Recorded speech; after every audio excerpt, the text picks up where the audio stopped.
Hello guys! Andito kami ngayon sa may Eastern Beach, Geelong. Tara, pasyal tayo. Pagbaba mo pa lang sa may hagdan, makikita mo na ang magandang tanawin ng beach. Ayan. Ilibot ko kayo dito sa Eastern Beach, Geelong. Dito, may public pool para sa mga bata, public toilet, park, bar and restaurant, at pwede rin maligo sa may beach.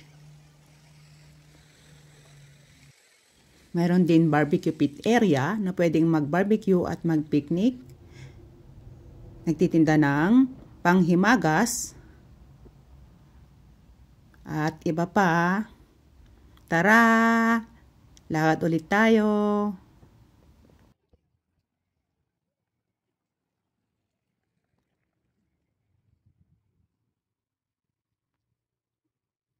May ride din ng Ferris wheel at shop na bilihan ng kape. Dito yung area na pwedeng mag-swimming. Diba? Ang ganda. Salamat po sa panunood.